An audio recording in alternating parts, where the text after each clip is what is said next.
देखो अब हम ना थोड़े से ना ऐसे रैंडम टॉपिक्स करेंगे,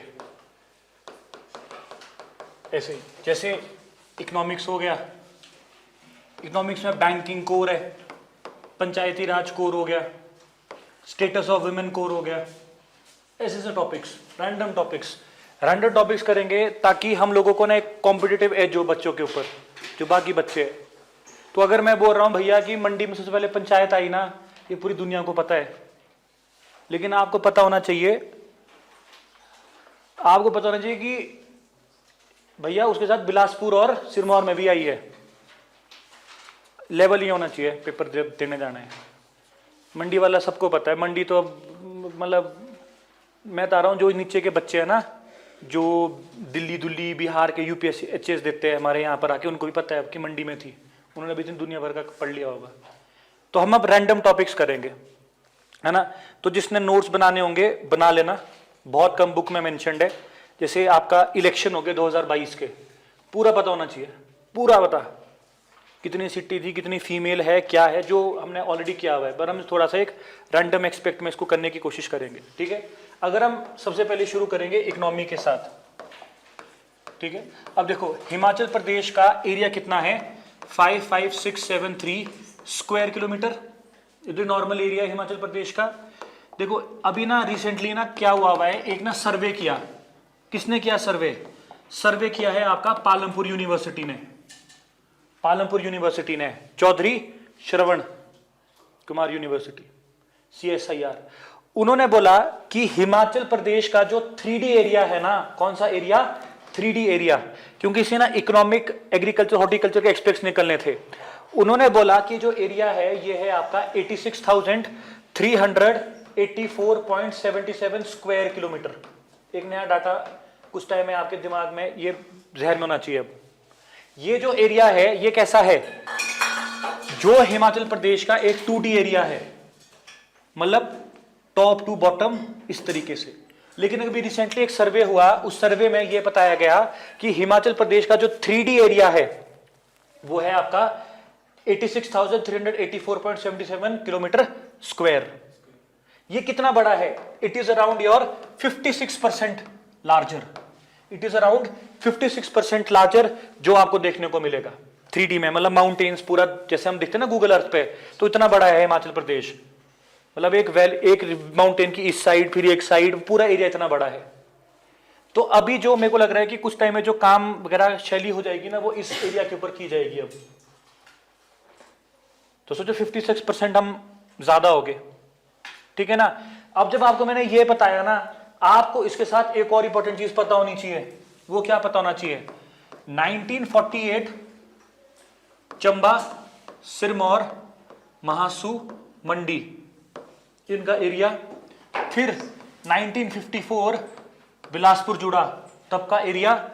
और 1966 कांगड़ा, लाहौल स्पीति, कुल्लू जब जुड़ा, इसका एरिया।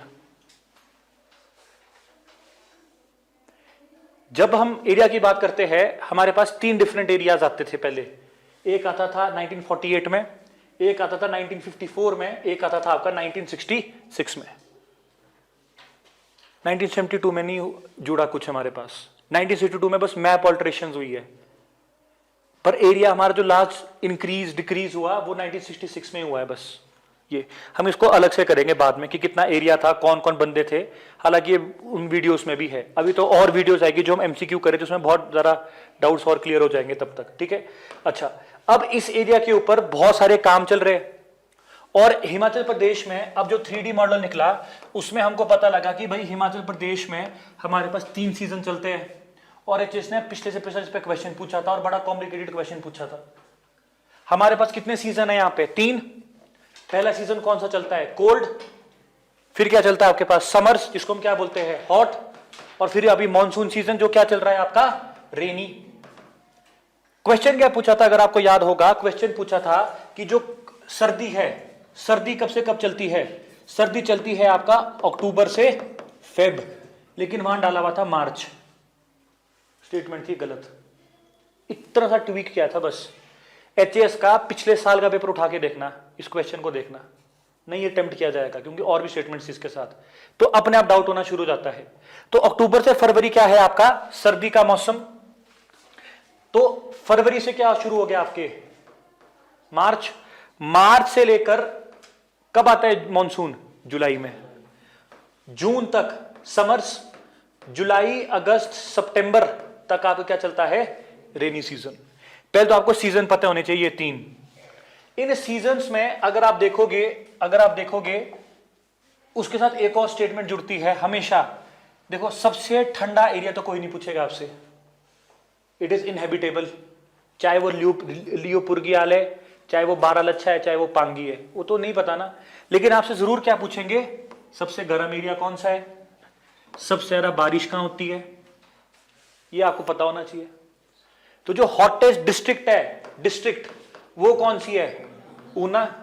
और जो हॉटेस्ट प्लेस है वो कौन सा है? सुन्नी। बस ये चीज बोल रहा हूं मैं आपको। अगर आपको इन चीजों में क्लैरिटी नहीं है ना भैया, बड़ा टफ हो जाएगा पेपर निकालने आने वाले टाइम में। पेपर कॉम्प्लिकेट होते गए। और पिछला स्टेटमेंट क्या थी? एक तो ये पूछा हुआ था, और एक स्टेटमेंट क्या थी कि Mandi is the hottest district of Himachal Pradesh. लेकिन बंदों को क्या लगा कि तत्ता पानी सुन्नी है ना, तो होगी शायद, लेकिन ऐसा नहीं था। ऑन एन एवरेज देखा जाएगा तो सबसे हॉटेस्ट क्या है? ऊना। अच्छा, बारिश का सबको पता है, सबसे ज्यादा बारिश कहां होती है? कांगड़ा। डिस्ट्रिक्ट में भी कांगड़ा ही है, और एरिया भी क्या है आपका? धर्मशाला। और सबसे कम क्या है आपका? स्पीति। मैंने आपको वीडियो में बताया, क्योंकि जब हम अभी भी हमने डिस्कस किया कि जब हम वेस्ट से ईस्ट को जाएंगे, पहाड़ बड़े बड़े होते रहेंगे, और इस साइड क्या होता रहेगा? Rain shadow area. और जब रेन शेडो एरिया होता रहेगा, ऑटोमेटिकली जो बारिश है वो कम होती रहेगी। और स्पीति क्या है आपका? Cold desert. और वहां पर आप देखोगे सबसे कम बारिश आपको देखने को मिलेगी। लेकिन पिछले साल वहां पर लगभग 200 सेंटीमीटर की बारिश देखने को मिली, क्योंकि पिछले साल का सीजन ही बड़ा डिफरेंट था। उनके कैसे घर होते हैं? Flat roof. मैंने आपको बताया ना कि ऊपर उन्होंने मिट्टी का लेप लगाया होता है, नीचे क्या कहते हैं? माश की दाल। जब बारिश हुई तो सारा का सारा जो छत था वो सारा का सारा पानी नीचे आ गया। बहुत पिछली बार स्पीति के लोगों को बहुत तकलीफ सहनी पड़ी। जब बर्फ गिरनी चाहिए थी तब क्या हो रही थी वहां पर? बारिश। तो ये जब आप मेंस पढ़ोगे एचएस के, फिर वहां पे चेंजेस आपको चैलेंजेस देखने को मिलेंगे। कलकेट में अफसर बनोगे, एसडीएम जाओगे, वहां पर सबकी बात कर रहा हूं मैं, ऑनलाइन भी। तो ऐसे चैलेंजेस है हिमाचल प्रदेश में जो बुक्स में नहीं मेंशन, पर ये है उधर एट प्रेजेंट प्लेस्ड है ये, ठीक है। इसके बाद अगर आप देखोगे, जब हिमाचल प्रदेश में, अब हमको क्या लग रहा है कि भैया हिमाचल प्रदेश का एरिया कैसे डिवाइडेड है? हम हिमाचल प्रदेश को कैसे करके डिवाइड कर सकते हैं? एक लाइन के ऊपर डिवाइड कर सकते हैं। और वो लाइन कौन सी है? वो लाइन है धौलाधार। इसको बोला जाता है the dividing line of Himachal Pradesh. Dhauladhar के ऊपर का जो एरिया है टेम्परेट, धौलाधार के नीचे का जो एरिया है that is tropical, core tropical, सब ट्रॉपिकल की जब ऐसी बात करें। यहां पर आप देखोगे धौलाधार में आपका कांगड़ा, यहां से शुरू करते हैं हम, डलहौजी से लेकर ये एरिया जाता है आपका चूरधार सिरमौर तक। यहां पर आपकी जो बारिश है वो आपको अराउंड 3200 मिलीमीटर तक देखने को मिल जाएगी। इसी में आपका धर्मशाला आता है, इसी में जोगिंदरनगर आता है, सब इसमें आते हैं एरियाज आपको। इसके ऊपर जाओगे तो ठंड होगी, इसके नीचे जाओगे तो गर्मी होगी। तो जो आइडियल टेम्परेचर है वो यहां है। और जो ये धौलाधार, पालमपुर, धर्मशाला, पालमपुर, जोगिंदरनगर की बेल्ट है, यहां पर हिमाचल प्रदेश का एकमात्र क्या है? Evergreen forest. यहां पर हिमाचल का क्या है? एकमात्र एवरग्रीन फॉरेस्ट, याद रखना। तो हिमाचल में एवरग्रीन फॉरेस्ट भी है। अब जब ये पूरा का पूरा डिवीजन तैयार हुआ, हमने देखा कि लाइफ में हिमाचल प्रदेश में कहां पर आसानी हो रही है? शिवालिक्स में। और शिवालिक्स में बहुत ज्यादा क्या है? Basically agriculture.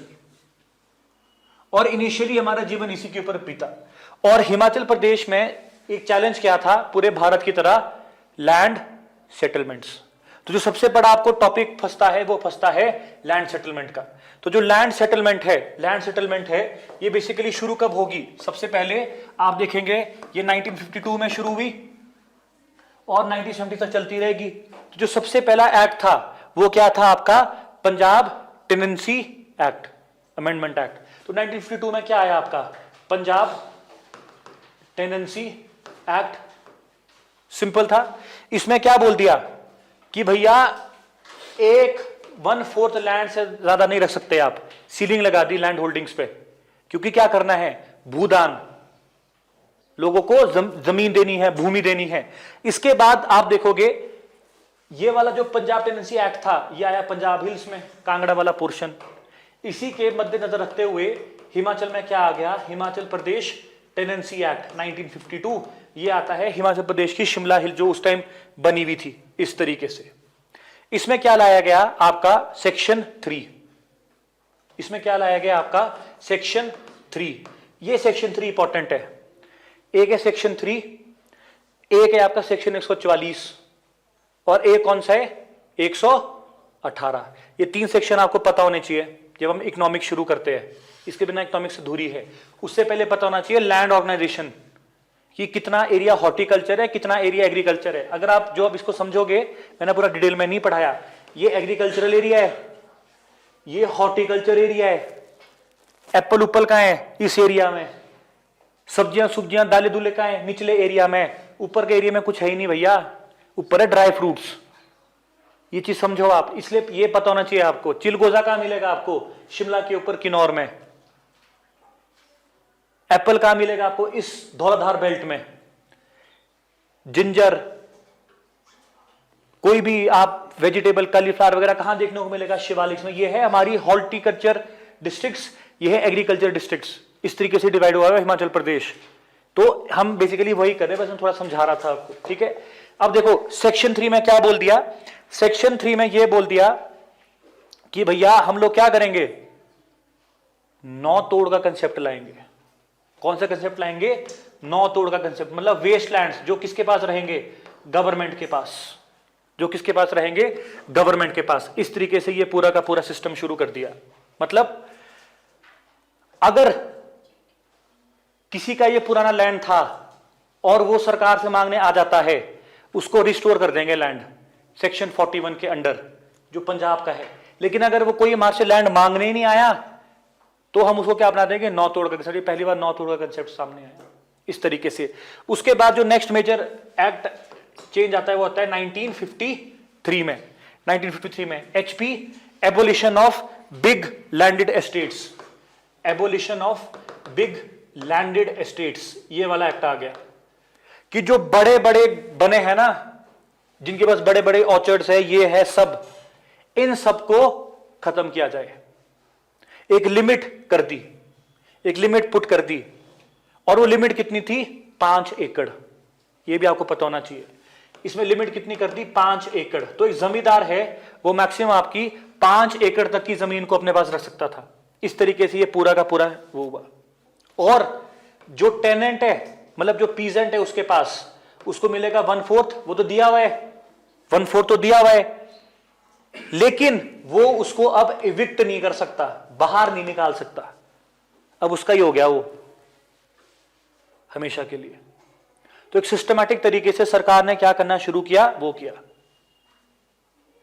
अगर निकालेगा तो उसमें सेक्शन 12 था, एक अफसर होगा एक, वो उसको कंप्लेंट वगैरह कर सकता है। इस तरीके से ये पूरा का पूरा शुरू हुआ।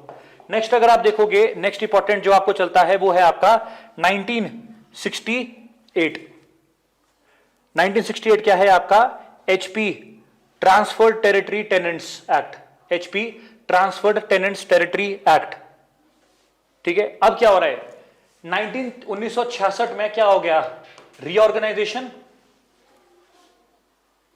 अराउंड कितना 106% एरिया आया हमारे पास, उसको भी तो लॉ में लाना है, उसके लिए ये वाला आया था।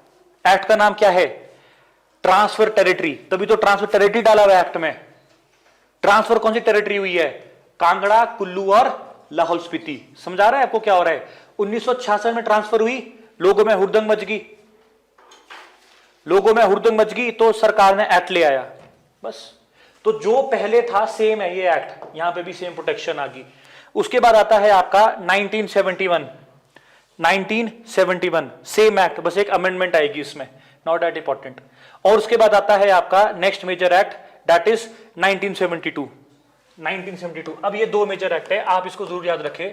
पहला है HP ceiling on land act, HP ceiling on land act या फिर लैंड सीलिंग एक्ट, एक हो गया आपका ये, ठीक है जी। और दूसरा हो गया आपका tenancy and land reforms, HP tenancy and land reforms. और अगर आप एलाइड का पेपर देखोगे ना, ये एक्ट्स पूछते हैं इसमें, एचएस में नहीं पूछते फिर भी ये, पर इनको आदत है यहां पर पूछने की कुछ कुछ एक्ट्स को। लैंड सीलिंग एक्ट वगैरह ये कर दिया बेसिकली, ठीक है। तो इसमें सीलिंग, अब हम इसको डिटेल में नहीं करेंगे। इसमें क्या था भैया, अगर कोई 2 क्रॉप्स लगा रहा है तो 10 एकड़ मिलेगा, अगर कोई एक क्रॉप लगा रहा है तो 15 एकड़ मिलेगा। इस तरीके की सीलिंग्स लगाना शुरू कर दी, लेकिन उसमें इरिगेशन कैपेसिटी होनी चाहिए बस। तो ये हम इतना डिटेल, ये मेंस के टॉपिक है, बट हम क्या कर रहे हैं, क्रोनोलॉजिकल ऑर्डर बेसिकली, कि क्रोनोलॉजिकल ऑर्डर अगर आ जाए इन एक्ट्स को लगाओ तो कैसे करेंगे, याद रखना है आपने, ठीक है जी, बस याद रखना। उसके बाद एक था आपका HP tenancy and land reforms act.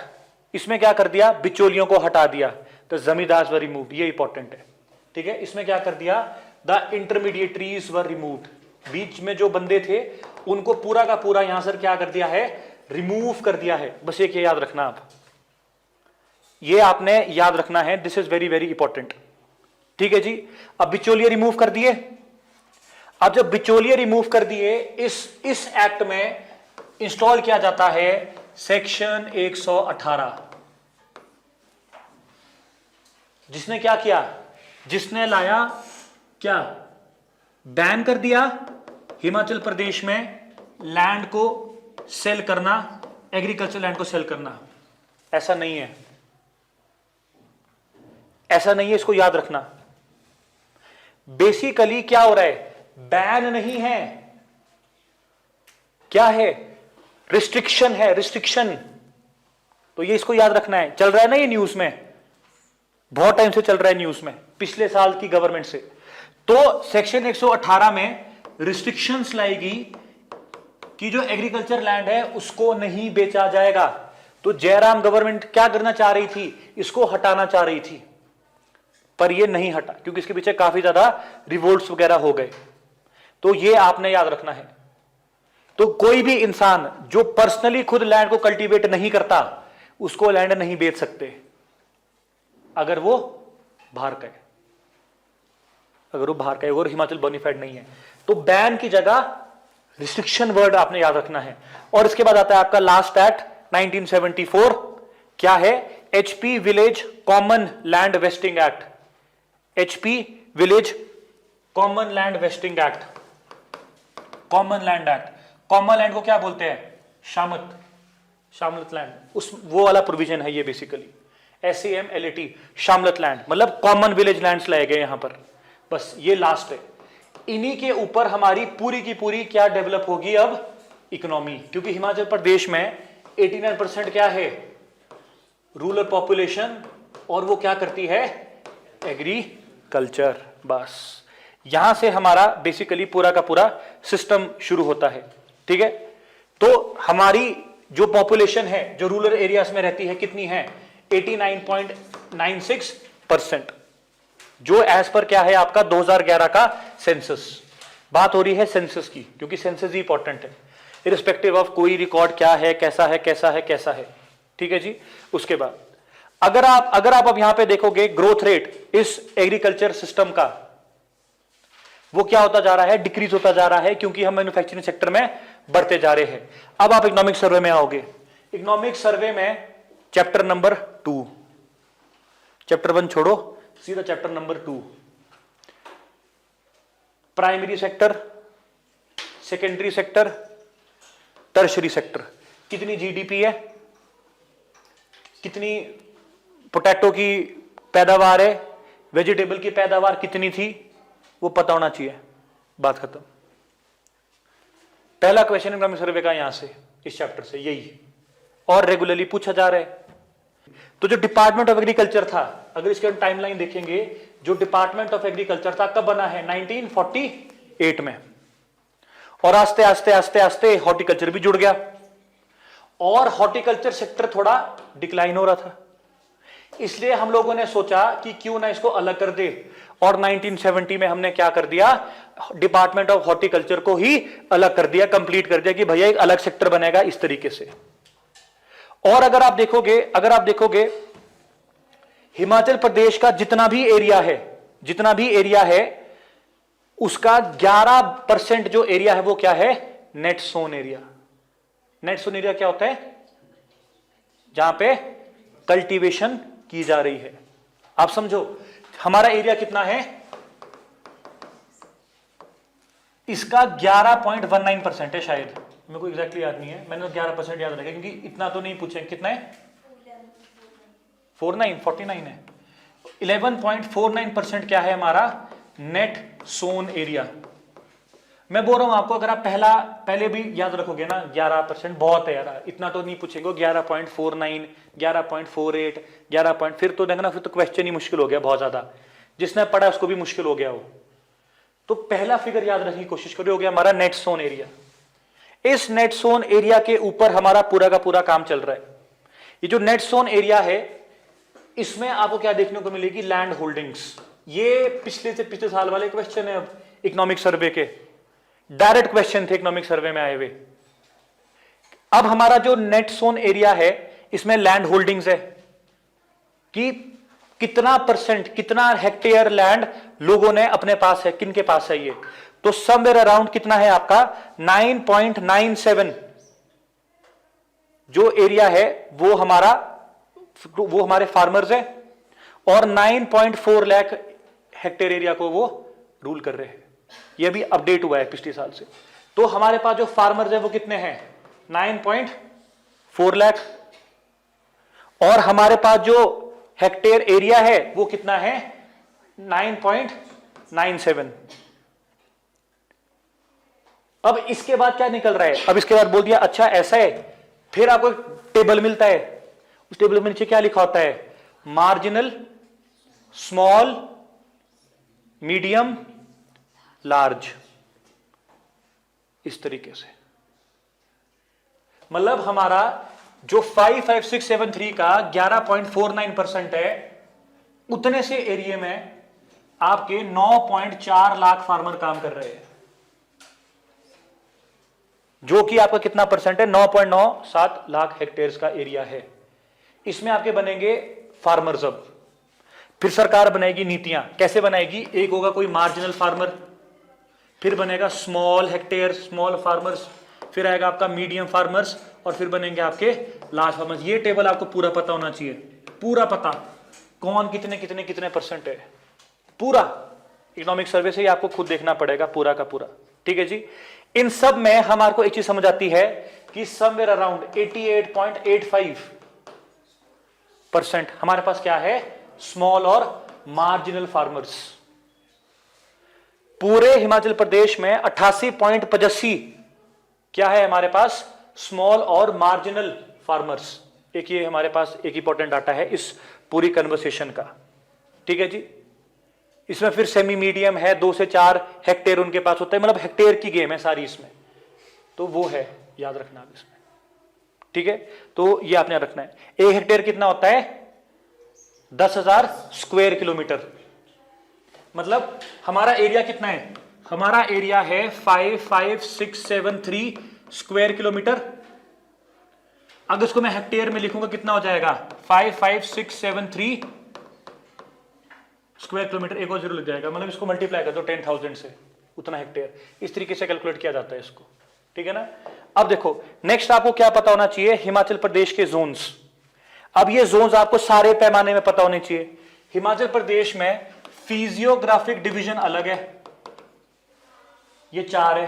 पहला क्या है, शिवालिक्स, फिर क्या है, धौलाधार, पीर पंजाल, ग्रेट हिमालय और जांस्कर। ये है फिजियोग्राफिक, मतलब फिजिकल रिलीफ फीचर्स के साथ। एक होती है आपकी कौन सी डिवीजन, एग्रो क्लाइमेटिक डिवीजन, मतलब एग्रीकल्चर और क्लाइमेट के ऊपर एग्रो क्लाइमेटिक जोन्स। ये है 4। ये भी कैसे 4 है, सबसे पहला है आपका सब ट्रॉपिकल, सब माउंटेन। ठीक है ना, ये है हमारा, अगर हम इसको नीचे से ऊपर को देखेंगे ये कैसे है, एक है हमारा सब ट्रॉपिकल, सब माउंटेन, मतलब लो हिल्स, और ऐसे ऐसे करके आप ऊपर तक जाओगे, लो हिल्स, उसके बाद आती है आपकी कौन सा, mid hill zone, subhumid, फिर आएगा आपका temperate hills, wet temperate zone, उसके बाद आता है आपका कौन सा, dry temperate hills, cold zone. ये भी आपको वहां पे मेंशन्ड है कि भैया जो एरिया 3000 से ऊपर है वो क्या है, ड्राई टेम्परेट कोल्ड जोन। यहां पे बकवीट, पोटैटो, कुथ, आपके ड्राई फ्रूट्स, सैफरन ही होगा। उससे नीचे आओगे तो हॉर्टिकल्चर क्रॉप्स होगी, वो वाला पोर्शन है, पार्ट्स ऑफ पांगी, लाहौल वगैरह। ये आपको वैसे ही लर्न करना पड़ेगा, ये भी इंपॉर्टेंट है क्योंकि पूछ ही रहे क्वेश्चन। जैसे पिछली बार पूछा था कि सब ह्यूमिड कहां पड़ता है, पूछा था ना एचएस में question, arrange the following chronological order, यही तो था वो क्वेश्चन। सब ह्यूमिड, सब टेम्परेट, वेट, बस इसमें क्या पूछा कि बारिश कितने कहां कितनी हो रही है। इसी से आपके मैक्सिमम क्वेश्चंस निकलते हैं, इस पोर्शन से। ये लगता है ज्योग्राफी का एक इकोनॉमिकल पार्ट है ये, ठीक है जी। उसके बाद अगर आप देखोगे फिर हमारे पास क्या है, वीट वगैरह है।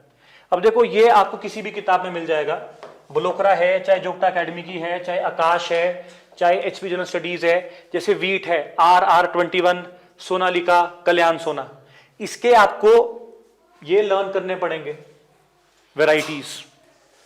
और इसको मैं आपको जन्म बता रहा हूं, तो देखो कोई टीचर नहीं करा सकता, क्योंकि जैसे वीट है ना, वीट क्या है RR21, सोनालिका, इस तरीके से, और एक क्या है आपका कल्याण सोना, ठीक है। उसके बाद आपके राज 3777 है प्लेन्स के, ओमकारेश्वर है हाई ऑल्टीट्यूड वीट। ये आपको खुद लर्न करना पड़ेगा। अगर आपसे लर्न नहीं हो रहा, एटलीस्ट एक रीडिंग मार के चले जाओ, रीडिंग मार के चले जाओ, ताकि अगर पेपर में आ जाए तो हम करेंगे। फिर आपके पास नेक्स्ट क्या आता है आपका, मक्की, मेज, इसमें आपका हिम 123 है, गंगा है मक्की में, एम्बर है, इस तरीके से। तो ये ना जो इकोनॉमी वाला पोर्शन है ये देखने को मिल जाएगा, हर बुक में मेंशन्ड है ये, और ऐसी स्टैटिक पार्ट मेंशन्ड है पूरा का पूरा, ठीक है। फिर इसमें आपको मिल जाएगा राइस। तो राइस को तो अभी रिसेंटली जीआई टैग मिला है हमारे हरियाणा, पंजाब सबके साथ मिलके। फिर हमारे पास चौहारा का राइस भी है, जो उसको हम क्या बोलते हैं, पेजा राइस, जो कि आपका क्या है, लाल चावल, इस तरीके से। अब हमने तो हमेशा यही सुना है, लेकिन अगर आप देखोगे ना, हिमाचल प्रदेश में बहुत जगह क्या मिलते हैं, लाल धान, रेड राइस। ये कुल्लू में भी है, ये चंबा में भी है, शिमला में भी है, इस तरीके से। पर हमको इनको करने की भी जरूरत नहीं है। बस आप याद रखना कि जो मेन राइस है दैट इज योर पेजा राइस। ऐसे तो बेगामी राइस भी है, कांगड़ा हिल्स का बड़ा फेमस था बेगामी राइस, ठीक है ना। ऐसे तो आपके कराड़ भी है, ये आपके कुल्लू वगैरह में होते हैं, बड़े फेमस लाल चावल होते हैं, भी थोड़े मोटे होते हैं। जाटलू करके भी एक राइस है, ये भी आपका जाटू राइस, कुल्लू के राइस है ये। तो ये राइस है, बट हम यहाँ पे क्या देख रहे हैं, पेजा राइस, बस ये इंपॉर्टेंट है। चौहारा वैली, पेजा नदी भी है, पब्बर की ट्रिब्यूटरी, ठीक है ना, ये एक ट्रिब्यूटरी भी है पब्बर की। उसके बाद अगर आप नेक्स्ट देखेंगे, इसकी प्रोडक्शन आपको पता होनी चाहिए राइस की, क्योंकि मेजर है। ये है लगभग 1,99,000 मीट्रिक टन। ये आपको इकोनॉमिक सर्वे से मिलेगा डाटा।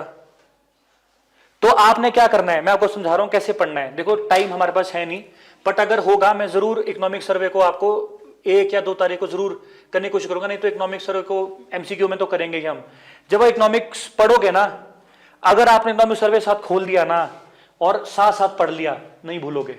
आप इंटरलेट कर लोगे कि मैं कर क्या रहा हूं, पढ़ क्यों रहा हूं मैं। नहीं तो इकोनॉमिक सर्वे में कैसे पढ़ते हम, यार कहां डालना, कितने मीट्रिक टन था। लेकिन इससे ना हमारी जीवन चल रहा है। तो ये मीट्रिक टन ना आपको सबको पता होना चाहिए, ये पूछते पेपरों में।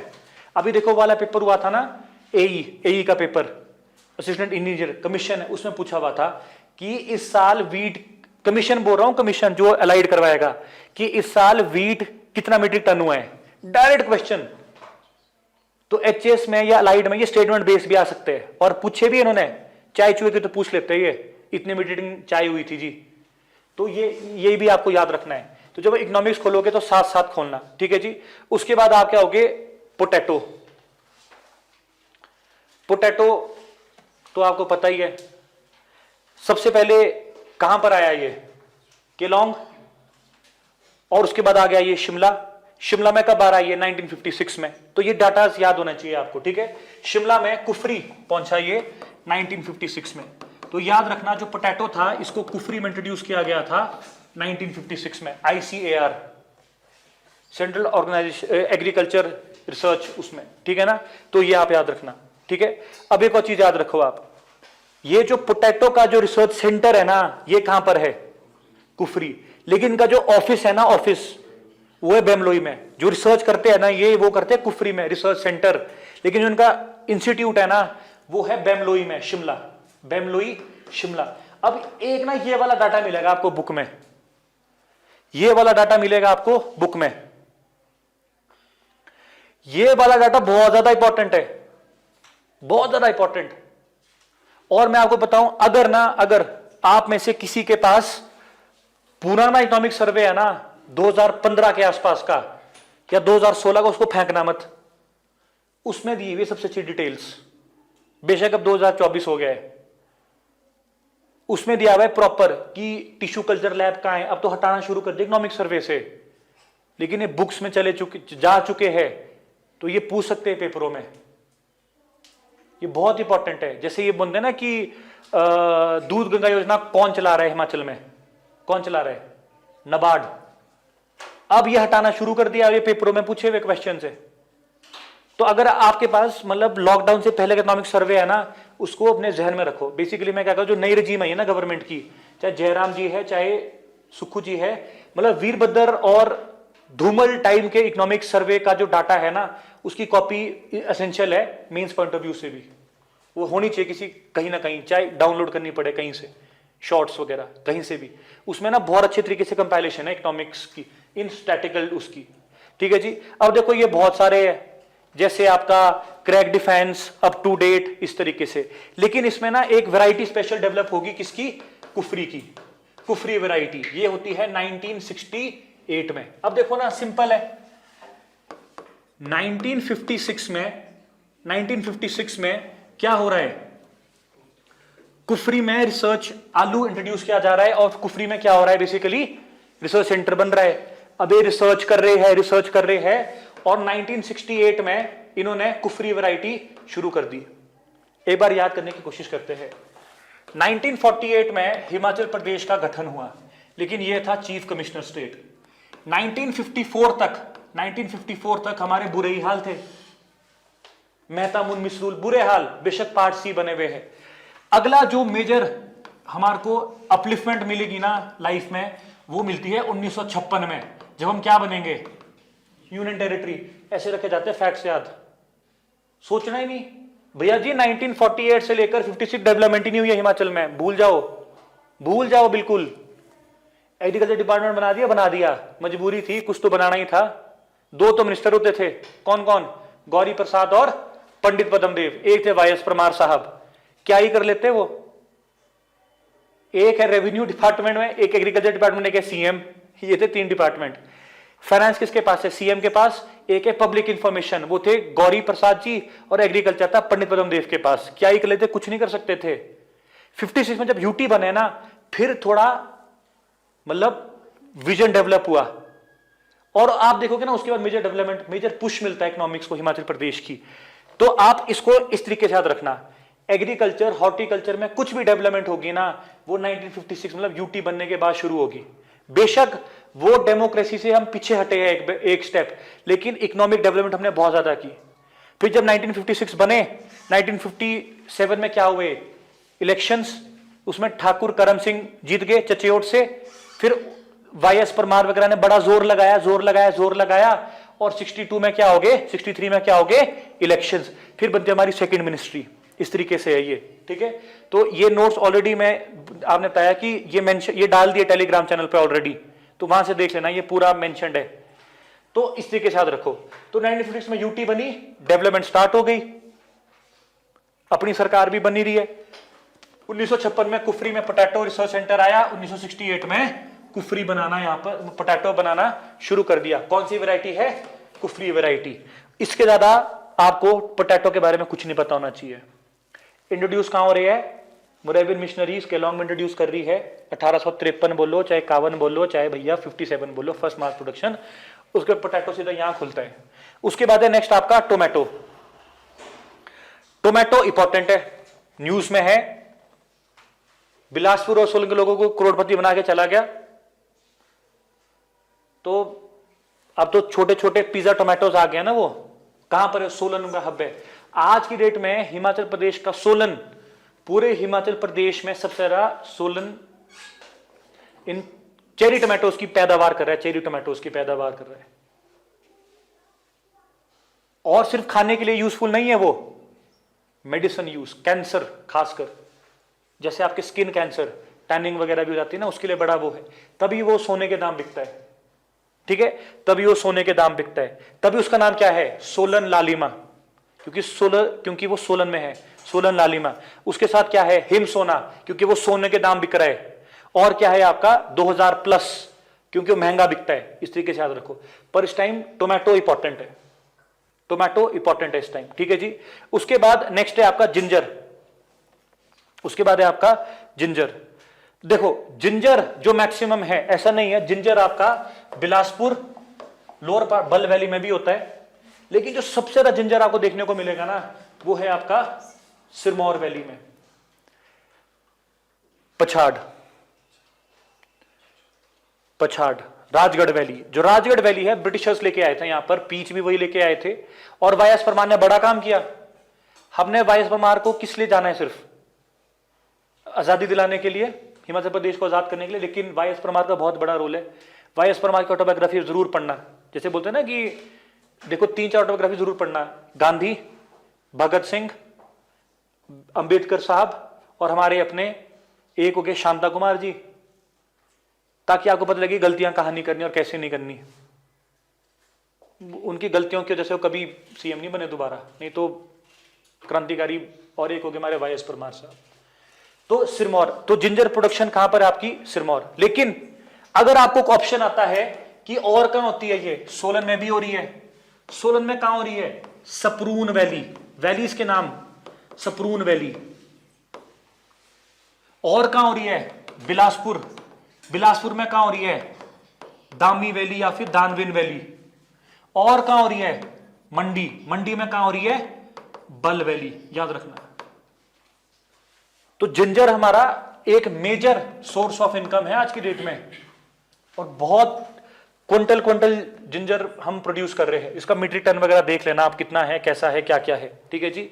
नेक्स्ट है आपके लिए इंपॉर्टेंट कुथ, वेरी वेरी इंपॉर्टेंट। नेक्स्ट है आपके लिए कुथ, KUTH, कुथ। अब देखो कुथ एक हर्बल प्लांट है, कभी इसको लाया, फिर रोका, फिर बंद किया। अब इसका जो यूज था ना, यूज, ये ब्रिटिशर्स क्या करते थे, कैसे यूज करवाते थे ब्रिटिशर्स इसको, एज ए इंसेक्टिसाइड। ब्रिटिशर्स ने इसको इंट्रोड्यूस किया था इंसेक्टिसाइड के तौर पर। लेकिन अगर आप देखोगे ना आप, ये थोड़ा ना ड्रग्स में भी यूज किया जाता है। किसमें,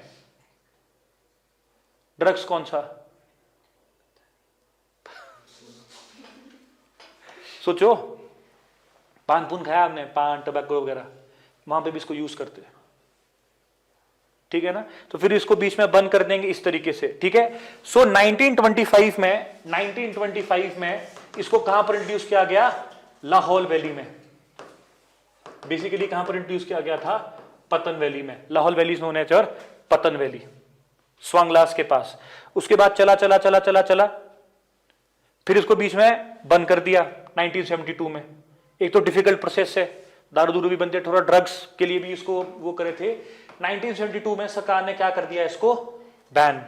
लेकिन अगर आप देखेंगे रिसेंटली इसको दोबारा शुरू किया, रिसेंटली मतलब दोबारा शुरू किया 1985 में, इट वाज अगेन स्टार्टेड। तो ये ना क्वेश्चन बनते हैं कि पहली बार कब आया, फिर बैन कब किया, और शुरू कब किया दोबारा से। तो 1985 में इसको दोबारा से शुरू करना यहां पर, मतलब शुरू कर दिया था। ये है बेसिकली स्टोरी यहां पर। ठीक है जी। उसके बाद नेक्स्ट अगर आप देखेंगे केलोंग, केलोंग में क्या है, ड्राई फ्रूट स्टेशन। जो हमारा केलोंग है, केलोंग, वहां पर आपको क्या देखने को मिल जाएगा, ड्राई फ्रूट स्टेशन। उसके साथ साथ हमने यहां पर क्या बना दिया, कुथ स्टेशन भी बना दिया, याद रखना। तो जो हमारा जो ड्राई फ्रूट स्टेशन है वो कहां पर है, केलोंग में। और उसके साथ साथ क्या है हमारा ड्राई फ्रूट स्टेशन और कुछ स्टेशन, और इसको सेटअप किया था कब, 1978 में, 1978 में। और जो कुछ स्टेशन था इसको बनाया गया था 1986 में। दो अलग अलग डेट्स है, पर बुक्स में जनरली एक ही डेट बताइए, 1978। हो क्या रहा है, 1972 में तो बैन कर दिया और ये बोला कि सिर्फ ड्राई फ्रूट बनाएंगे, और क्या बना दिया, ड्राई फ्रूट स्टेशन बना दिया केलोंग में। लेकिन 1985 में दोबारा से कुछ की खेती शुरू की, तो दोबारा से बोला कि भैया दोबारा ऑफिस काय को बनाना, इसी में कुछ स्टेशन भी बना दो, 1986 में उसको भी बना दिया। तो ये एक इंपॉर्टेंट एक्सपेक्ट है हमारा। इसके बाद जो नेक्स्ट है दैट इज योर मशरूम्स। ठीक है, यहां से भी आपको क्वेश्चन बन सकता है। देखो एक तो हो गया हमारे पास मॉरल मशरूम, गुच्छी। देखो अगर गुच्छी आपसे पूछा जाएगा तो कितने से कितना मिलेगी आपको, 2000 से आपका 2700 मीटर के बीच। ये तो आपको ये पता होना चाहिए। ये हो गया आपका वेट टेम्परेट जोन, कांगड़ा, मंडी, जोगिंद्रनगर, शिमला तक ये है आपका बेसिकली। जहां पे ह्यूमिडिटी ज्यादा है, पानी ज्यादा है, धूप नहीं पहुंचती, वहां पे उगती है गुच्छी। ठीक है ना, मॉरल मशरूम्स। ये हम यहां पे बेसिकली इसकी बात ही नहीं कर रहे, हम यहां पर बात कर रहे हैं नॉर्मल व्हाइट बटन मशरूम्स के बारे में। ये फंस रही है यार वीडियो, ऐसी चेक करेगा कोई।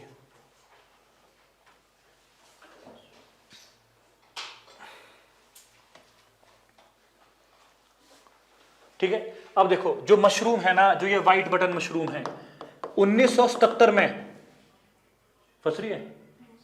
1977 में FAO फुल फॉर्म क्या हुई, फूड एग्रीकल्चर ऑर्गेनाइजेशन, और united nation development programme UNDP ने मिलके मशरूम की खेती शुरू करी। कहां पर करी होगी, सोलन में। सो मशरूम की जो खेती थी वो कहां पर शुरू की गई, सोलन में, FAO और UNDP के थ्रू। उसके बाद डेवलपमेंट होती गई, डेवलपमेंट होती गई, डेवलपमेंट होती गई, लेकिन कभी ब्रेक थ्रू मिला ही नहीं। ब्रेक थ्रू का मतलब क्या होता है कि क्रांतिकारी काम हम कर ही नहीं पाए। अब यहां पर कौन आते हैं, फॉरेनर्स। ठीक है जी, सबसे पहले कौन आते हैं, डच मतलब यहां पर बताओ, जर्मन्स तो आ चुके हैं 1962 में। कहां पर, बल वैली में। पता है ना इंडो जर्मन प्रोजेक्ट, बल वैली एग्रीकल्चर प्रोजेक्ट, वो तो छोड़ो, वो तो सबको ही पता है आज की डेट में। अभी जो चल रहा है ना काम, देखो अभी ना फ्रांस भी आ चुका है। जायका तो है ही, जीका नहीं, it is JICA, JICA pronounce करते हैं उसको, जीका नहीं बोलते, जायका बोलते हैं। अब फ्रांस भी आ चुका है, टर्की भी आ चुका है, हिमाचल प्रदेश में बहुत कुछ हो चुका है। उसी तरीके से ये आ ही रहे थे, जैसे हमारी फिशेस है ना, फिशेस, देओली फार्म जो है 1960 में बना था, ब्रेक थ्रू मिला ही नहीं। मछलियां कब लाई है, 62 में। कहां से, हंगरी से। तो कार्ब्स जो थी, मेरा कार्ब्स को वो करेंगे फिशरीज में। उसी तरीके से मशरूम में जो ब्रेक थ्रू आया वो आया डच की वजह से। तो ये पता होना चाहिए आपको कि किसका रोल कहां पर है। तो जब डच आया, इन्होंने क्या कर दिया, 1985 में मशरूम प्रोजेक्ट छेड़ा, किसके साथ, डच के साथ, और मशरूम की खेती शुरू। लेकिन ये जो प्रोग्राम चला, ये प्रोग्राम कहां पे चलेगा, पालमपुर में, याद रखना, it is not in Solan. तो ये थोड़ा सा डिवीजन हो गया, और लॉजिकली यही है, UNDP ऑलरेडी काम तो कर ही रहा है सोलन में। अगर ये ऑलरेडी सोलन में काम कर रहा है तो दोबारा से डच को भेज के क्या करना है यहां पर। तो पालमपुर में डच ने यहां पर मशरूम की खेती को चलाया। तो ये डिविजन्स अपने माइंड में आप क्लियर रखना कि डच में कौन है, यहां पर क्या है। इसके अलावा मशरूम का कुछ नहीं है। अब ऑपरेशनल कब हुआ, ये 1992 में, अगर आप नहीं भी याद रखोगे चलेगा। ये इंट्रोड्यूस कब हुआ वो यहां पर इंपॉर्टेंट है। ठीक है जी। उसके बाद नेक्स्ट है लिनसीड, पेपर में पूछा हुआ, मतलब फ्लैक्स सीड्स। देखो आजकल ना आप देखोगे ये चिया सीड्स, फ्लैक्स सीड बड़ा चल रहा है। और हिमाचल प्रदेश में अगर आप इकोनॉमी पढ़ोगे मीन्स में, उसमें आप देखोगे there are many types of industries in Himachal Pradesh. जैसे हम मीन्स करेंगे ना, तो उसमें ये ड्राई फ्रूट इंडस्ट्री बड़ी एनरिच कर रही है, सीड इंडस्ट्री बड़ी, पंपकिन सीड्स वगैरह बड़ी एनरिच कर रही है अब। बहुत इंपॉर्टेंट एक्सपेक्ट है हिमाचल प्रदेश में, स्कोप भी अच्छा है इसमें, ठीक है। अब है आपका फ्लैक्स सीड्स, लिनसीड, ठीक है जी। अब देखो बेसिकली ये आपको कहां देखने को मिलेगा, पालमपुर एंड मंडी, ठीक है।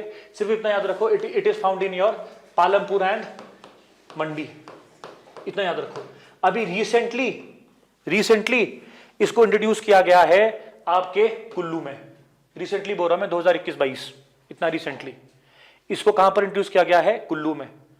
तो कुल्लू में एक जगह पड़ती है जिसका नाम है पिरनी, पिरनी में यहां पर इसको इंट्रोड्यूस किया गया है, और वहां पे सक्सेसफुल हुई ना हुई मेरे को तो नहीं पता, बट अभी इसको रिसेंटली इंट्रोड्यूस किया गया था, ठीक है जी।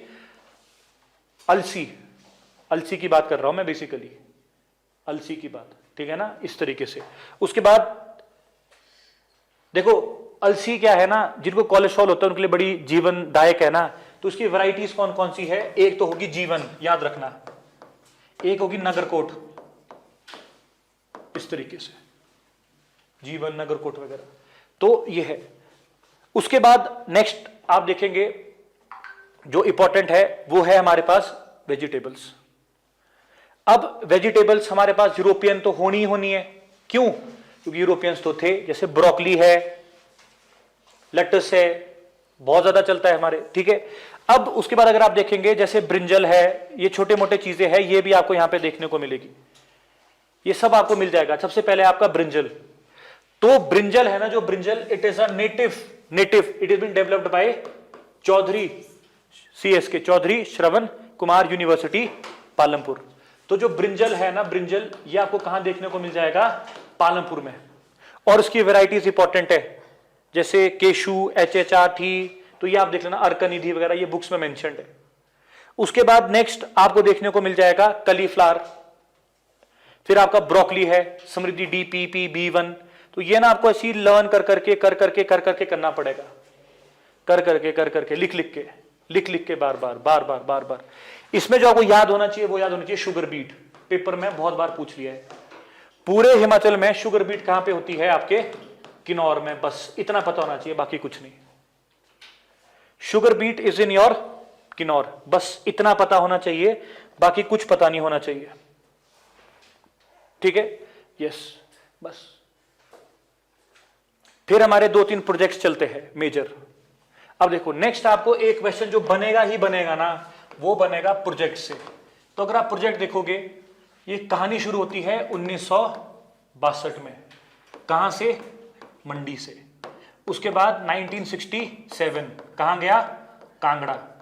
और कौन सा प्रोजेक्ट है ये, इंडो जर्मन प्रोजेक्ट। ये किसके लिए है, बेसिकली एग्रीकल्चर को बढ़ाना है। तो एक हो गया बल वैली, एक हो गया कांगड़ा दून। यहां पर ये प्रोजेक्ट्स लाए गए कि एग्रीकल्चर को प्रमोट करो, एग्रीकल्चर को बूस्ट करो, इस तरीके से with the help of Germany. Intensive agriculture programme बोला गया इसको, IAP, इंटेंसिव एग्रीकल्चर प्रोग्राम, ठीक है जी। इसके बाद जो नेक्स्ट आया वो आया आपका mid Himalayan watershed development programme. Next आया आपका मिड हिमालयन वाटरशेड डेवलपमेंट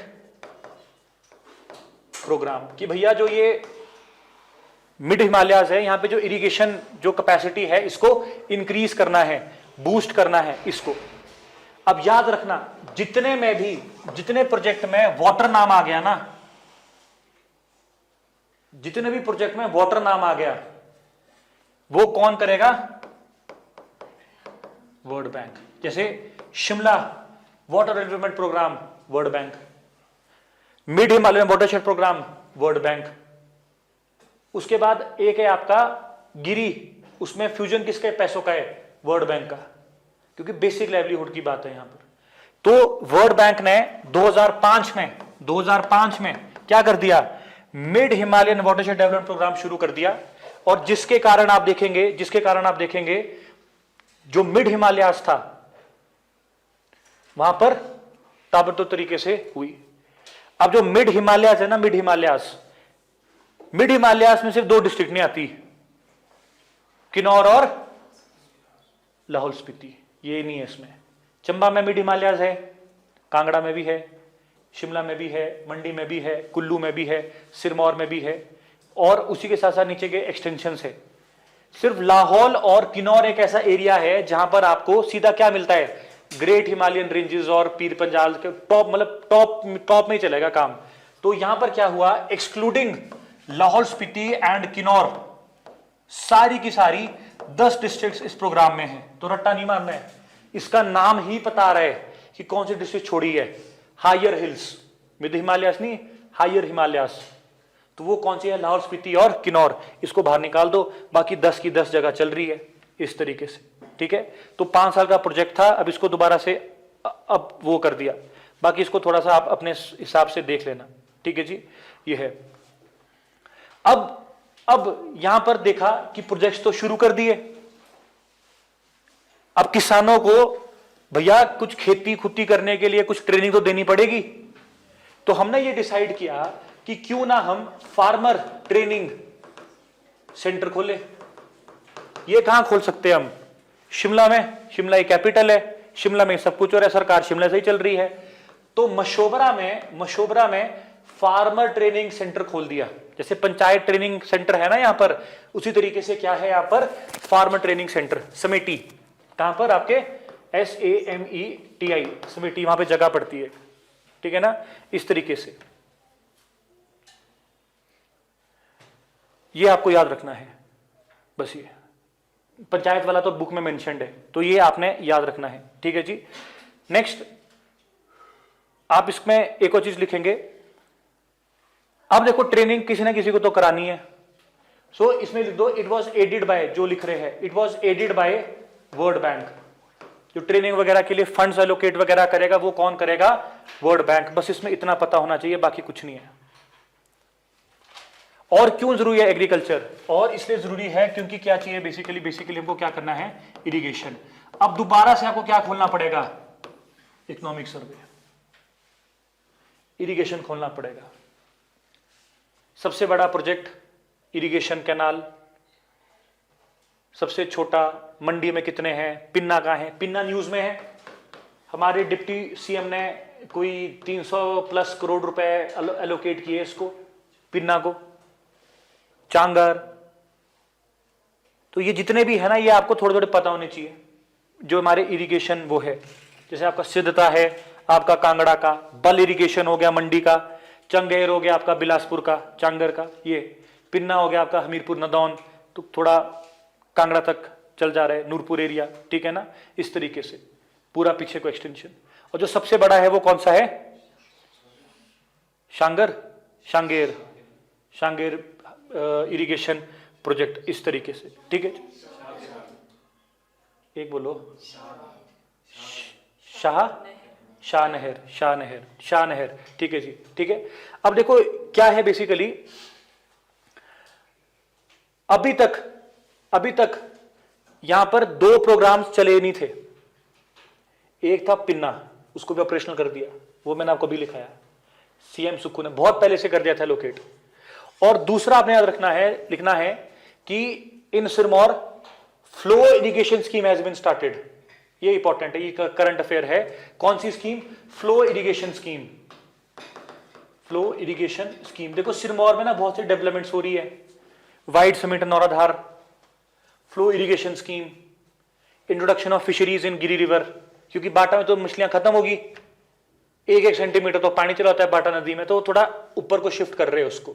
तो फ्लो इरिगेशन स्कीम सिरमौर आपने याद रखना है, ठीक है। बाकी कुछ इसमें इंपॉर्टेंट नहीं है। अब जितना हम इरिगेशन को प्रमोट कर रहे हैं ना, हम ये चाहते हैं कि हम वाटर कंजर्वेशन भी करें। तो वाटर कंजर्वेशन के हमारे पास 3 जरिए हैं। एक तो होगी हमारी बावड़ी, ओल्ड ट्रेडिशनल सिस्टम। एक हो गया हमारे पास कुहुल। तो कुहुल कहां पर है, आपके कांगड़ा में। ये आप डीएम में भी पढ़ लोगे सारा का सारा। इसके अतिरिक्त आपको एक टर्म देखने को मिलती है जिसका नाम है खतरीज। क्या देखने को मिलेगी, खतरीज। अब एक खतरीज बेसिकली क्या है, it is a rain water harvesting mechanism, याद रखना है आपने। और ये कहां पर किया जाता है, बेसिकली चांगर एरिया में, जो ड्राई एरियाज होते हैं उसको बोलते हैं चांगर। हमारी बिलासपुर हमीरपुर के जो एरिया जो ड्राई है बिल्कुल, वो उनको बोल जाता है चांगर एरिया। तो वहां पर जो इरिगेशन मेथड है ना, वाटर हार्वेस्टिंग मेथड, उसका नाम क्या है, खतरी, तो याद रखना, अपने माइंड में रखना इसको। एक ये इंपॉर्टेंट है बस, इसके अलावा यहां पर कुछ इंपॉर्टेंट नहीं है, ठीक है जी।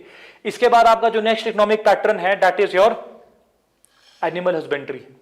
सबसे आसान और सबसे मुफ्त के नंबर देने वाला चैप्टर है ये, एनिमल हस्बेंड्री। अब इसमें क्या पता होना चाहिए आपको, 2019 का लाइव स्टॉक सर्वे, और ये आपको कहां मिल जाएगा, इकोनॉमिक सर्वे में। अब सीधा खोलना है एनिमल हस्बेंड्री का चैप्टर, उसको पूरा रट डालो। कैटल ब्रीडिंग फार्म कहां है, भंगरोटू मंडी, पालमपुर, कोठीपुरा बिलासपुर, कमांद मंडी, भक्तन सिरमौर, ये तो कैटल। फिर आपके शीप ब्रीडिंग है, सरोल, करछम, किन्नौर, उसके बाद ज्यूरी, ताल हमीरपुर, ताल से 1927 भी याद रखना है ना, ताल जब बोलोगे तो 1927 भी याद रखना। किसके लिए, ताल कॉन्फ्रेंस के लिए, बाबा कांचीराम के लिए। उनके साथ एक और बंदा था, ठाकुर हजारा सिंह। ठाकुर हजारा सिंह को एक और बात के लिए याद रखना, पहला इंसान जिसने फ्री हिमाचल की बात की है। और बेलूची पुलिस भी याद रखना डंडों के लिए, बस ये इतना सा। अब देखो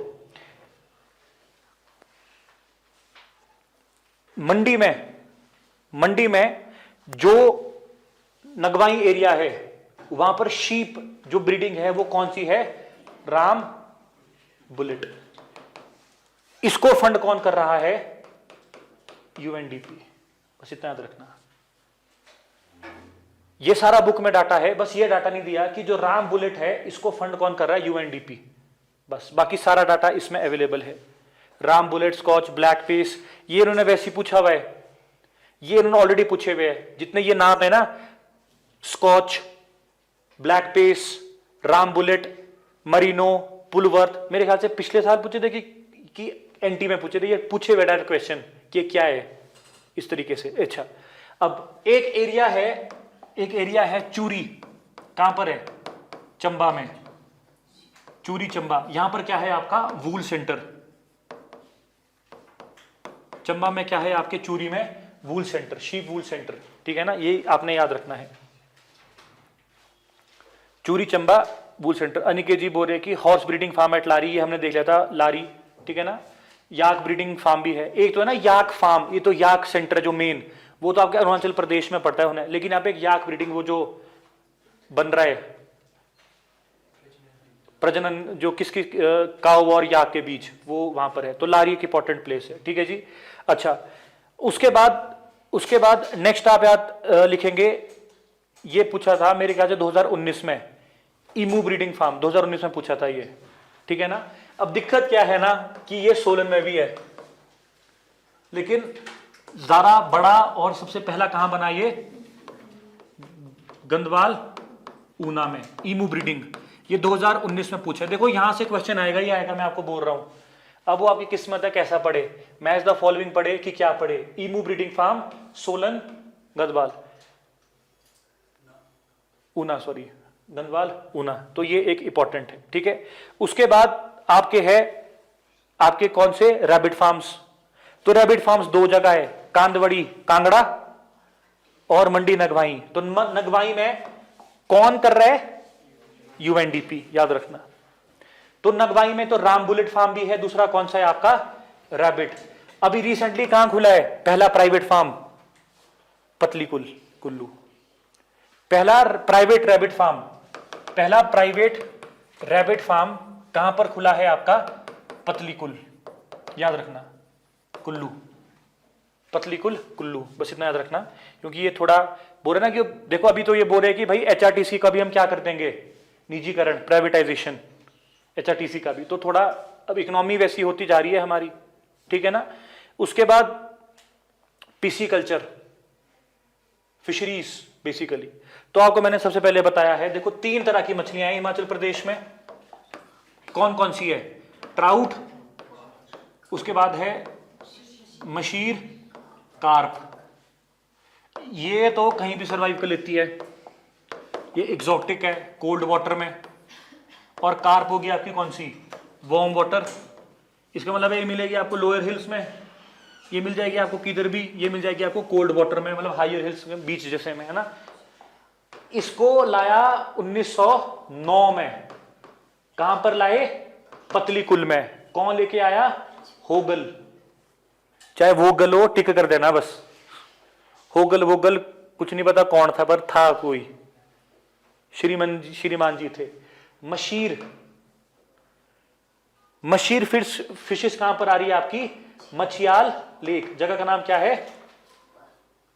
मैं भी भूल गया, बौ से है, भराड़ू, भराड़ू, भराड़ू। 2 किलोमीटर, वीडियो में बताया था मैंने आपको, भराड़ू। तो मशरीर जो फिश है, मशीर जो फिश है, वो मछियाल जोगिंदरनगर में जो लेक है वहां पर आई है। तो भराड़ू में ये आई, इसको याद रखना आप। यही नहीं पूछा अभी तक, बाकी सब पूछ लिए इन्होंने। अच्छा, ट्राउट फिश का भी हमने कर दिया। ग्लोवर ने कहां पर इंट्रोड्यूस की है? पब्बर में, रोडू पब्बर वैली 1938-39 में, ये भी हो गया। अब देखो जो कार्प फिश है, ये आपको मैंने बता दिया। सबसे पहले कहां पर आ रही है ये? Deoli fish farm, Ali river.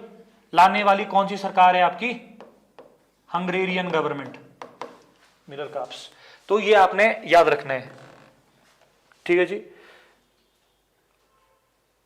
उसके बाद कुछ और छोटी मोटी फिश है, जैसे आपका महिले फिश है, MAHILE 1912, ये आपको बुक्स में मिल जाएगा आपको, ठीक है ना।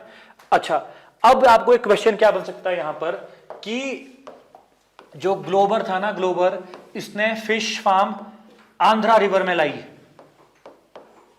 सही है कि गलत? ये भी सही है। पब्बर भी थी और ये भी थी, दोनों ट्राउट फिशेस, याद रखना। सो जो ये बंदा है, हाँ, ब्रोट में भी है, ब्रोट में भी है। ब्रोट में जाएगी आपके समवेयर अराउंड 1937 के आसपास। पर आपको मैं क्या बोल रहा हूं, अगर आपको आता है ना कि Grover introduce fish in Andhra and Pabbar, तो इकट्ठा कर देना टिक, दोनों में लाया था। फिर है गाड़ा गुशैनी 1938 में जाएगी, ठीक है ना, जो आपका बंजार वाला एरिया है। तो ये आपने याद रखना है, ठीक है जी। बाकी इंपॉर्टेंट क्या है, फिर हमारे कुछ ट्राउट फिश फार्म्स है। तो ब्रोट नहीं, ये तो गवर्नमेंट सेटअप कर रही है इशिका जी। जैसे हम बोलेंगे कि ट्राउट फिश फार्म पतलीकुल को पहली बार सेटअप किया था 1909 में, लेकिन हिमाचल प्रदेश सरकार इसको 1947 में प्रॉपर तरीके से चलाना शुरू करेगी। तो बुक में 1947 दी हुई है पतलीकुल फिश फार्म की डेट। उसी तरीके से बरोट में 1959 दिया हुआ है। ये तो फिर प्रॉपर फंक्शनिंग शुरू होगी ना बेसिकली। पर इनिशियली जो लाया जाएगा वो तब लाया जाएगा, जैसे धमबाड़ी है, तो धमबाड़ी में भी तो रोडू शिमला में बड़ी लेट आई, लेकिन हम क्या पढ़ रहे हैं कि भाई ट्राउट फिश तो 1938 में आ गई थी। इस तरीके से है ये। तो ये दोनों मतलब वो है ना कि एक भाई ब्रिटिशर के टाइम पीरियड की बात की जा रही है, एक प्रॉपर रेगुलाइज मैकेनिज्म हम देख रहे हैं कि फिशरीज डिपार्टमेंट के अंडर किस तरीके से आ रहा है, वो है, ठीक है। जैसे हम यहां पढ़ते हैं कि देवली फिश फार्म 1962 में आया, लेकिन मैंने क्या बताया, शुरुआत तो 1960 में होगी थी। हम तो ये, अरे आप खुद सोचो ना, गोविंद सागर में कब आ गई मछलियां?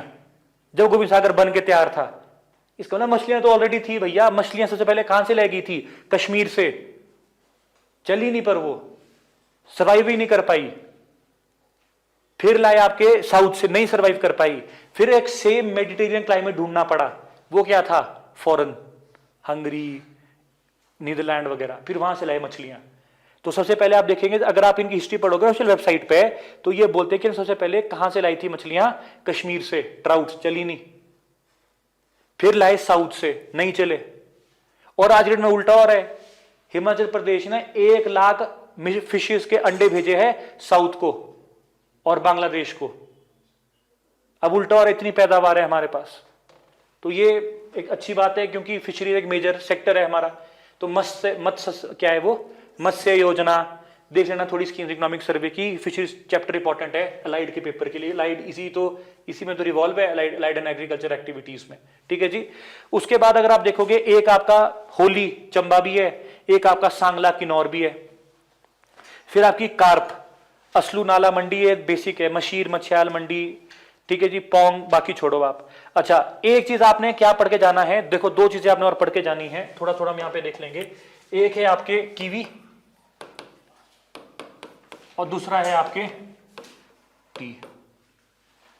इकोनॉमिक सर्वे से ये पूछते ही पूछते हैं, मतलब ये ना एक कल्ट बन चुका है कीवी सोलन की वजह से, और आज की डेट में ये एप्पल को रिप्लेस कर रहा है। अब 2 साल में पौधा तैयार, सरकार ने दी हुई सब्सिडी, वो स्ट्रक्चर के ऊपर खड़ा होता है ना कीवी, ऐसे नहीं खड़ा हो सकता। और सेब से बढ़िया दाम मिल रहे हैं इसके, पैकिंग बुकिंग का कोई चक्कर नहीं है, सरकार प्रमोट कर रही है, मशोबरा में लगाया जा रहा है दुनिया भर का, ठीक है ना। तो कीवी आपने याद रखना है। तो अगर आप देखेंगे जो कीवी की खेती थी इसको 1969 में शुरू किया गया था। सो द कीवी जो था इट वाज स्टार्टेड इन 1969, ठीक है। इनकी जो वैरायटी है इसका वैरायटी है मॉन्टी, अलिसन और हेवर्ड। याद रखना जो वैरायटीज है वो है मॉन्टी, अलिसन और हेवर्ड। मेरा घर का नाम भी मॉन्टी है, बस याद रखना कि मेरे को कीवी पसंद है। बोला जो हिमाचल वाले टीचर उनको कीवी पसंद है। ए से मेरा नाम अभिनव भी है, अलिसन भी याद रखना। और मैं थोड़ा ऊपर नीचे पढ़ाता हूँ तो मैं एक हेवर्ड मतलब वेवर्ड तरीके से पता से याद रखना, बस जैसे मुझे याद रखना है इसको। मेरे को लगता है कि जरूर इस पोर्शन से क्वेश्चन फंसेगा क्योंकि बड़ा न्यूज में चल रहा था ये, ठीक है जी। इसके अलावा फिर आ जाओ आप टी के ऊपर, चाय पत्ती के ऊपर। तो 2310 हेक्टेयर में चाय का उत्पादन किया जा रहा है और इसके ऊपर बहुत सारे क्वेश्चन हैं, कृपया करके इसको पढ़ लीजिएगा। 1849 में सबसे पहले चाय लगानी शुरू की लेकिन बात नहीं बनी। फिर 1852 में जेमसन ने एक प्रॉपर एस्टेट उस स्टेट को सेटअप किया चाय का। एस्टेट का नाम क्या था? Delhi tea estate. यहां से हमारी कहानी शुरू होती है। आप एचपी की कोई भी बुक खोलोगे आपको complete factual data line wise मिल जाएगा। बस एक चीज ऐड कर देना उसमें, वो है यूरोपियन टैग कांगड़ा टी को। कब मिला है? 23 में। बस बाकी सब कुछ ऐसे ही पिन पॉइंट दे के रखा हुआ है। जीआई टैग का मिला है 2005 में। फिर लंदन में अवार्ड का मिल रहा है 1866 में। गई थी ना बाहर। 1905 में अर्थक्वेक आया, उसके बाद चाय की खेती पर। बेसिकली हुआ क्या, सिस्टमैटिकली ब्रिटिशर्स ने कांगड़ा को निगलेक्ट करना शुरू कर दिया क्योंकि नेक्स्ट बेनिफिशियरी क्या हो गया था? गढ़वाल। गढ़वाल का कौन सा राजा था, सॉरी हिमाचल का कौन सा राजा था जिसने गढ़वाल में एनफील्ड नाम का टी एस्टेट खरीदा था? हाँ जी ऑनलाइन। हिमाचल प्रदेश का कौन सा राजा था जिसने गढ़वाल में एनफील्ड नाम का टी एस्टेट खरीदा था? उसके बाद सारी चाय की खेती गढ़वाल को और वहां से बांग्लादेश सॉरी नेपाल होते हुए सिक्किम और वेस्ट बंगाल चलेगी। शमशेर प्रकाश, याद रखना इसको। तो शमशेर प्रकाश एक लौता ऐसा राजा है जिसका अपना टी एस्टेट हुआ करता था गढ़वाल में एनफील्ड के नाम से, ठीक है ना। तो ये एक इस तरीके से ज्यादा है। बिल्कुल ठीक बोल रहे जी, ठीक है, याद रखना। बाकी इसमें कुछ भी नहीं है। बाकी इसमें आप ये देख लेना आप कि ये जेमसन का नाम और एक इसमें हेली होटला करके टी एस्टेट है, वो बुक्स में ऑलरेडी दिया हुआ है। बट इसका थोड़ा करंट कंडीशन आपने याद रखना है कि कितने फार्मर्स इंक्लूडेड है और कितने हेक्टेयर में किया जा रहा है, क्योंकि ऑलरेडी इस तरीके के ऊपर क्वेश्चन पूछा हुआ है। उसके बाद एप्पल, ये तो आपको पता ही है, एटी वेंसन मनाली। फिर आपके इधर कौन है अपने अमेरिकन सेब लाने वाले? Satyanand Stokes. So not that important, ठीक है ना। 1918 में सत्यरन स्टोक्स ने एप्पल ले आया, तो मेरे को लगता नहीं कि ये कुछ इंपॉर्टेंट है, ठीक है। नेक्स्ट इंपॉर्टेंट जो आपको याद रखना है दैट इज ऑलिव कल्टीवेशन। बस last, that is your olive cultivation, जो इटली से लाई की थी 1984 में। Olive cultivation Italy. बस तो पिज्जा कहां की डिश है? बस पिज्जा पे क्या डलता है? ऑलिव्स। बात खत्म। 1984 वैसे भी बड़ी मॉडर्न डिश है, तो 1984 आप याद रखना, ठीक है। उसके बाद हमारे सैफरन की खेती है, सबको बताया है हमारे कहां पर होती है? सांगला में। और अब थोड़ा ताबू में भी शिफ्ट हो रही है, तो ताबू इज ऑल्सो अ पार्ट। ये सब कुछ बुक में दिया हुआ है और एक एक लाइनों में दिया हुआ है, बस आपको इसको वैसे ही लर्न करना पड़ेगा, ठीक है। बस ये हमारा एक मेजर है। इसके बाद एक इंपॉर्टेंट चैप्टर जो आपको इसमें करना है that is your banking history. Very very important banking history, सबसे ज्यादा इंपॉर्टेंट चैप्टर है बैंकिंग। इसको भी आप किसके साथ पढ़ोगे? इकोनॉमिक सर्वे के साथ। देखो बैंकिंग हिस्ट्री शुरुआत होती है हिमाचल प्रदेश के शिमला एरिया से, शिमला एरिया से। 1874 को बनता है अलायंस बैंक, 1874 को बनता है अलायंस बैंक, याद रखना। कैपिटल कितनी लगा दी? 50,000। लुइस वॉकर करके एक बंदा हुआ करता था, कौन? Louis walker. लुइस वॉकर एक बंदा हुआ करता था, उसने ये अलायंस बैंक शिमला में खोला था। इसके बहुत सारी ब्रांचेस थी, उसमें से एक ब्रांच कहां पर है आपका? शिमला में। लेकिन ये बैंक चला ही नहीं, शिमला एक बहुत छोटी सी जगह थी, फेल हो गया। और उसके बाद अगर आप देखेंगे जैसे तैसे करते करते करते करते करते करते 1923 में ये बंद हो गया। ये पहली शुरुआत है। और 1923 में इट वाज क्लोज। तो याद रखना, जो हमारा सबसे पहला बैंक है वो कौन सा है? Alliance bank Shimla. Alliance bank Shimla, याद रखना। 1874, 23 मार्च से शुरू हुआ ये, ठीक है।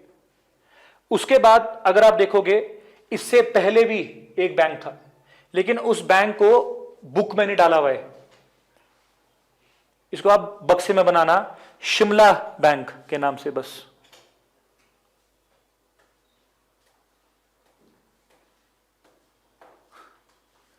Shimla bank. It was started in 1844। It was started in 1844 और 1893 में ये क्लोज हो गया, शिमला बैंक, ठीक है। तो इतना याद रखना है। ये मिला था मेरे को इंडियन हिस्ट्री के बैंक, उसमें ये भारत का 29 ओल्डेस्ट बैंक है, पर ये बुक्स में नहीं डाला। अगर आएगा कभी शिमला बैंक तो फिर मेरे को याद कर लेना, ठीक है। उसके बाद नेक्स्ट आप देखोगे छोटे मोटे बैंक्स बने। अब शुरुआत क्या हुई? शुरुआत हुई 1904 में। 1904 में एक दौर आया जिसमें एचपी मतलब कोऑपरेटिव सोसाइटी बनी। और अभी जिस तरीके का समीकरण है कोऑपरेटिव बैंक का, शायद बंद भी हो जाए। और हम डिस्कस कर ही रहे थे मेंस में कि भैया अगर कोऑपरेटिव बैंक नहीं संभाले जा रहा, कांगड़ा कोऑपरेटिव बैंक भी नहीं संभाले जा रहा, इनको मर्जर करा दो। जब हमारी मेंस की क्लास हो रही थी तो मैं क्लास में डिस्कस कर रहा था, उस टाइम तो घोटाला भी नहीं हुआ था ये, क्योंकि दिख रहा है कि हो क्या रहा है सिस्टम में, क्योंकि हम टच में है बहुत टाइम से, ऐसे ऐसे काम होते। फिर लोगों का पैसा फंस गया, सरकार का कोई कंट्रोल ही नहीं है। सरकार का कंट्रोल अपने मंत्रियों पे नहीं है, मतलब तो बाकी तो छोड़ो, बंदों पे तो क्या ही कंट्रोल होगा। एचपी सोसाइटीज बनी और यहां से इन्होंने क्या शुरू कर दिया? बैंक बनाना शुरू कर दिया, बैंक बनाना शुरू कर दिया। और जो सबसे पहला बैंक आपको यहां पर देखने को मिलेगा वो क्या देखने को मिलेगा आपको? Himachal Pradesh state cooperative bank, जो ओल्डेस्ट बैंक जहां पे भी घोटाला हुआ है, Himachal Pradesh state cooperative bank. अब ये जो बैंक था ना, ये जो बैंक था ये बेसिकली 4 बैंक के मर्जर से तैयार हुआ। तो सबसे पहला है महासू सेंट्रल बैंक, उसके बाद कौन सा है? मंडी सेंट्रल बैंक, फिर कौन सा हो सकता है? चंबा। 1948 में 4 ही तो डिस्ट्रिक्ट है हमारे पास, चंबा। और तीसरा कौन सा हो सकता है? सिरमौर। आप इसको इस तरीके से लर्न करो, क्योंकि हिमाचल प्रदेश में जो बैंक्स है बेसिकली वो कौन से है? जो हिमाचल प्रदेश की डिस्ट्रिक्ट्स है, डिस्ट्रिक्ट्स 4 है। अब ये महासू, मंडी, चंबा, ये जो बैंक्स थे 1953 में इनको क्या कर दिया? मर्ज कर दिया और क्या बना दिया? State cooperative bank. और 1955 में सिरमौर को भी जोड़ दिया इसके साथ, और 1955 में सिरमौर को भी जोड़ दिया इसके साथ, ठीक है जी। उसके बाद 1956 में बिलासपुर में ब्रांच आई और 1960 के बाद किन्नौर में ब्रांच आ गई।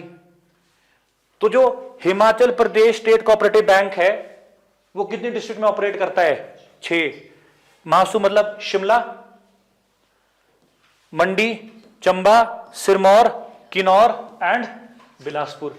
ये सिंपल है लर्न रखने को, सिंपल है लर्न रखने को। हेडक्वार्टर्स कहां है इसका? शिमला में, क्योंकि यही ओरिजिनल डिस्ट्रिक्ट्स है हमारे पास। कांगड़ा का तो अपना ही सिस्टम है। कांगड़ा का कौन सा बैंक है? Kangra cooperative bank.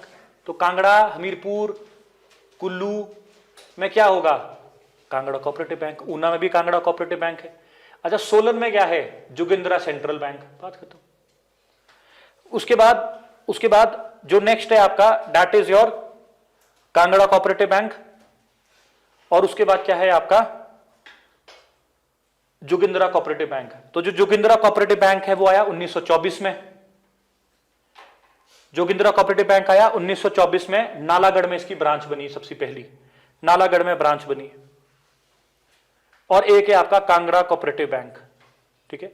बाकी देखो आपको क्या करना पड़ेगा ना, बाकी आपको ना वो पढ़ना पड़ेगा कि एट प्रेजेंट कितनी ब्रांचें है, इस साल भी क्वेश्चन पूछा है बैंक का, तो कितनी प्राइवेट है कितनी सरकारी है, कांगड़ा कोऑपरेटिव बैंक की कितनी ब्रांचेज है, कितने स्मॉल बैंक्स है, उसको देख लेना। अब जिन जिन के पास हमारा इकोनॉमिक सर्वे है उसमें ना पहले पेज पे नहीं देखना, उसको देखना आप, अंदर एक टेबल बना होगा उसमें दिया हुआ है प्रॉपर डिटेल तरीके से, ठीक है ना। तो ये बैंकिंग वाला चैप्टर हमारे पास थोड़ा इंपॉर्टेंट है। लीड बैंक हमारे 3 है, यूको, एसबीआई और पीएनबी। एसबीआई कहां पर है, चंबा और लाहौल स्पीति, बस। और शिमला साइड कौन से है, यूको, और कांगड़ा साइड कौन सा है, पीएनबी। इस तरीके से याद रखो, निकल जाएगा आपका पूरा का पूरा, ठीक है। So these are the various aspects जो आपको पता होने चाहिए इसमें, ठीक है जी। अच्छा, बाकी